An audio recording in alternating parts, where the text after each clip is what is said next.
2 రోజులుగా కురుస్తున్న కోహెడ మండలం బస్వాపూర్ గ్రామంలోని రోడ్డుపై మోయి9 వాగు ఉధృతంగా ప్రవహించడంతో రహదారి కొట్టుకుపోవడం చేత సిద్దిపేట హనుమకొండకు రాకపోకలకు అంతరం ఏర్పడింది. నేషనల్ హైవే బ్రిడ్జ్ పనులు తొందరలోనే పూర్తి చేస్తామని అధికారులు తెలిపారు. ఈ బ్రిడ్జ్ పూర్తయితే రాకపోకలకు ఎలాంటి సమస్య ఉండదని అన్నారు. ఈ రోడ్డు కొట్టుకుపోవడం చేత వ్యవసాయ పొలాలకు వెళ్లే రైతులకు ఇబ్బంది కలుగుతుందని అన్నారు.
వానలు బాగా పడ్డ సంది ఇబ్బందులు అవుతున్నాయి. అయితే బాగు కాలేదు, బ్రిడ్జి కట్టేది కానీ కాలేదు. దాని బలంగా హన్మకొండ రూటు సిద్దిపేట రూటు బంద్ అయిపోయింది.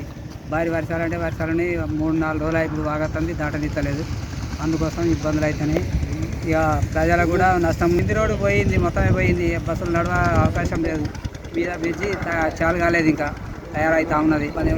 ఏవి లేవు ఇప్పుడు. కార్లు వీర్లు అన్నీ బంద్ అయినాయి. ఓడిపల్లి వాగు నుంచి కొన్ని పోతున్నాయి. ఆ బస్సులు కూడా మొత్తం బంద్ అయ్యాయి. ఇప్పుడు 3-4 రోజులు బంద్ ఉన్నాయి. 3-4 రోజుల నుంచి వర్షాలు బాగా పడుతున్నాయి. పడి రోడ్డు పోయింది. ఈ జలమయమైన మొత్తం రోడ్డు మొత్తం కొట్టుకపోయి మోరి ఇప్పుడు కొత్త బ్రిడ్జి చేస్తాను కానీ కాలేదు. హనుమకొండ సిద్దిపేట పోయే రూటు మొత్తం బంద్ అయింది. మాకు రైతులకు కూడా ఇబ్బంది జరుగుతుంది రానికి పోనీకి. అవే జరుగుతున్నాయి. మాకు చాలా ఇబ్బందిగా ఉన్నది. రోడ్డు కూడా పూర్తిగా కాలేదు.